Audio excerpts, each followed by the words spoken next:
হতাশা মাদক দিয়ে দূর হয় না। হতাশা দূর হবে, বলে দিব, তিনটা জিনিস, মাত্র তিনটা। কয়টা ভাই? এক, 5 ওয়াক্ত নামাজ। এক কি? নামাজে আপনি অজু করে সিজদা দেন, ইনশাল্লাহ আপনার মনে প্রশান্তি না আসলে আমাকে এসে বলেন যে আসে নাই। চোখের পানি, মনের আবেগ যা আছে আপনার ভিতরে, কষ্ট, দুঃখ, যন্ত্রণা, সব আল্লাহকে ঢেলে দিবেন। নিজের আবেগ ধরে রাখবেন এখানে, আপনি আল্লাহর জন্য ঢেলে দিবেন। মানুষকে আবেগ দেখা কি না? মানুষ আপনার চোখের পানির মর্ম বুঝবে?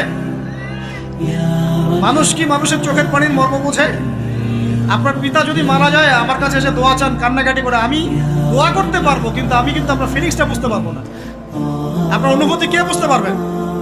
আল্লাহ পাক আপনার ঘাড়ের রগের চেয়েও কাছে আছে। সুবহান আল্লাহ পাক ঘাড়ের রগের চেয়ে কাছে আছে।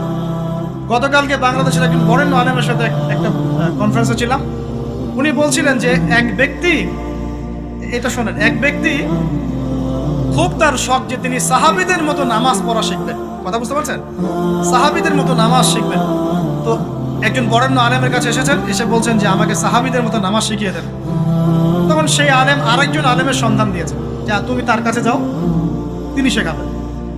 তো সেই ব্যক্তি একটু অবাক হয়েছেন, কারণ যাকে প্রশ্ন করেছিলেন তিনি অনেক বড় মুহাদ্দিস, আর যার কাছে পাঠানো হচ্ছে তিনি অত বড় মুহাদ্দিস নন, কিন্তু আবেদ, আমল করেন।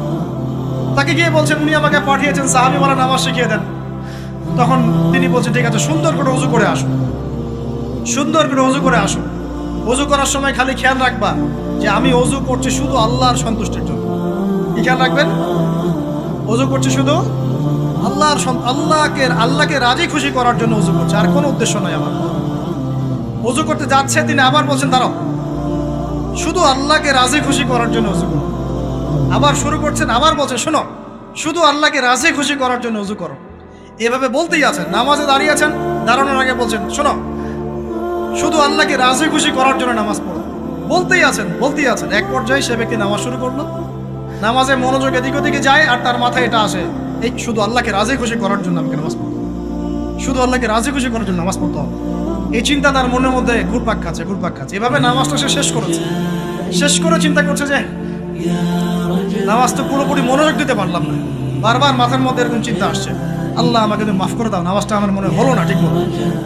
তখন সে ফিরে এসে তার সে ওস্তাদকে বলছেন, আমার তো নামাজ এরকম করে পড়লাম, কিন্তু শেষমেশ মনে হলো যে নামাজটা হয়তো কবুল হয় নাই, আল্লাহর কাছে খুব মাফ চাইলাম, আল্লাহ আমাকে মাফ করে দাও, নামাজটা মনে হলো না। তখন সেই যে প্রথম ব্যক্তি যিনি পাঠিয়েছেন তিনি বলছেন এটাই হলো সাহাবীওয়ালা নামাজ।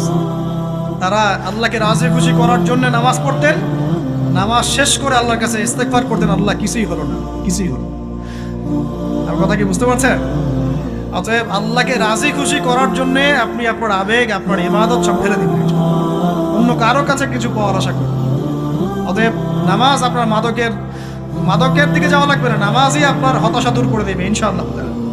2 নাম্বার আমল হচ্ছে কোরআন তেলাওয়াত। যে ব্যক্তি কোরআন তেলাওয়াত করতে পারে নিয়মিত, তার মনের মধ্যে এই হতাশা, এই ভীরুতা, এই কাপুরুষতা কিচ্ছু আসবে না ইনশাআল্লাহ। আমি গ্যারান্টি দিচ্ছি আপনাকে, হতাশা আসবেই না আপনার মনে যদি আপনি কোরআন বুঝতে পারেন। কোরআনের একটা আয়াত নিয়ে কোনো সময় দেখা যায় 2-3 ঘন্টা সময় পার হয়ে যাচ্ছে, আয়াতটা ছেড়ে সামনে যেতে পারছি না। কোরআনের ভিতরে ঢুকলে আপনি দুনিয়ায় ভুলে যাবেন কি হচ্ছে আশপাশে। আমি এমন অনেক আলেমকে দেখেছি যে একটা বই, পাতলা একটা বই, আরবি বই নিয়ে পড়া শুরু করেছেন, যে ফজরের পরে জোহরের ওয়াক্ত হয়ে যাচ্ছে, বইটাই শেষ করতে পারেননি। বুঝতে পারবেন না? যখন আপনি ইলমের ভিতরে ঢুকে যাবেন, কোরআনের ভিতরে, হাদিসের ভিতরে, আপনার দুনিয়ার খেয়ালই নাই। একজন আলেম তিনি এক রাত্রে একটা বই লিখেছিলেন, ছোটি বই, এক রাত্রের মধ্যে। বলা হচ্ছে তার সম্পর্কে বলা হচ্ছে যে রাতের খাবার তাকে দেয়া হয়েছে, যে আপনি এটা খেয়ে নেন। খাবারটা পাশেই আছে, খাবারটা খাবো, এটা লিখে খাবারটা খাবো, এরকম তার চিন্তা ছিল। ফজর হয়ে গেছে, বই লেখাও শেষ, খাবার এই অবস্থায় পড়ে আছে, ডুবে গেছেন ভিতরে, খাওয়ার মাথায় খেয়াল নেই।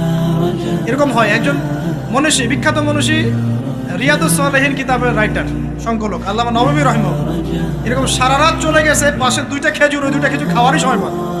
হাদিস নিয়ে গবেষণা করতে রাত পার হয়ে গেছে। আমি বলতে চাচ্ছি, যখন ইলমের ভিতরে, কোরআন হাদিসের ভিতরে ঢুকে যাবেন, আপনার দুনিয়ার খেয়াল আপনার চলে যাবে। এই টেনশন, হতাশা, এই সেই বাদ। তখনই আল্লাহ পাক আপনাকে তার পক্ষ থেকে রহমত দিবেন, বরকত দিবেন, আল্লাহ আপনার দুনিয়ার কাজগুলো করে দিবেন ইনশাআল্লাহ। কারণ দেখবেন কেউ আপনার দুনিয়ার ওই কাজটা করে দিয়েছে, কেউ ওই কাজটা করে দিয়েছে, কেউ বাসায় খাবার পাঠিয়ে দিয়েছে, আল্লাহ পাকই এগুলো করাই দিবেন ইনশাআল্লাহ। তো প্রিয় ভাইরা, মাদকে যাবো না আল্লাহর কাছে আসবো? 2 নাম্বার কোরআন তেলাওয়াত, 3 নাম্বার আল্লাহর জিকির। 3 নাম্বার কি ভাই? আল্লাহর জিকির। চলতে ফিরতে সব সময় মুখ চলতে থাকবে, মুখ না চললেও মনে মনে মন তাজা থাকবে, মনে মনে জিকির হতে থাকবে। মনে মনে জিকির করতে পারেন, মুখ নড়বে না কিন্তু মনে মনে আপনার একটা জিকির হতে থাকবে। সুবহানাল্লাহ, আলহামদুলিল্লাহ, লা ইলাহা ইল্লাল্লাহ, আল্লাহু আকবার। করা যাবে? পারে। মানুষের মন কখনো চুপ করে থাকে না, কিন্তু মানুষের মন অলওয়েজ কিছু না কিছু চিন্তা করতেই থাকে, করতে থাকে না, যতক্ষণ না ঘুমায় মানুষ। তো প্রিয় ভাইরা, বেশি বেশি জিকির করবো। সুবহানাল্লাহ, আলহামদুলিল্লাহ, লা ইলাহা ইল্লাল্লাহ, আল্লাহু আকবার, লা হাওলা ওয়ালা কুওয়াতা ইল্লা বিল্লাহ, এগুলো চলতে থাকবে। আল্লাহ পাক তৌফিক দান করে দেন। আমরা আমাদের সমাজে যুবকদেরকে এরকম টিকটকে দেখছি, অনলাইনে আসক্ত দেখছি, জেনায় আসক্ত দেখছি, পর্নোগ্রাফিতে আসক্ত দেখছি। আমরা দেখছি আমাদের যুব সমাজকে মাদকে আসক্ত, কিশোর গ্যাংয়ে আসক্ত। এইগুলো কি আমাদের কাম্য ছিল ভাই? আমাদের কাম্য ছিল? এই অবস্থায় কি যুব সমাজ আল্লাহ পাকের দিনের পতাকা হাতে নিয়ে আল্লাহর জমিনে দিন কায়েম করতে পারবে কিনা? একটু আমাকে উত্তর দেন দেখি। এখন এই অবস্থায় পারবে? অতএব অবস্থার উন্নতি করতে হবে কিনা? উন্নতির জন্য রাজি আছে কিনা ইনশাআল্লাহ? আমরা চাই কি আল্লাহ পাকের দিনটা আল্লাহর জমিনে প্রতিষ্ঠা লাভ করুক, আল্লাহর দিন সবার ঘরে ঘরে পৌঁছে যাক, আল্লাহ পাকের দিনের যে সৌন্দর্য সবাই সেটাই, এই সৌরভটা সবাই পাক। আমরা চাই কিনা সমাজে শান্তি প্রতিষ্ঠা হোক, আবার সেই রাসূলের মতো যুগ চলে আসুক? আমরা চাই কিনা? অতএব আমাদের সবাইকে যৌবনের এই প্রলোভনগুলো থেকে বেরিয়ে এসে আল্লাহ পাকের ইবাদতে আত্মনিয়োগ করতে হবে। আল্লাহ পাক আমাদের সবাইকে তৌফিক দান করুন, বলি আমিন। আমাদের সবাইকে আল্লাহ রাব্বুল আলামিন কোরআন এবং হাদিসের গভীর জ্ঞান অর্জন করার তৌফিক দান করুন, বেশি থেকে বেশি ইবাদত করার তৌফিক দান করুন।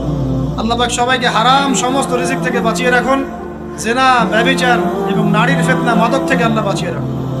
আল্লাহ পাক আমাদের সবাইকে হালাল রিজিক, হালাল সম্পর্ক যথেষ্ট করে দিন।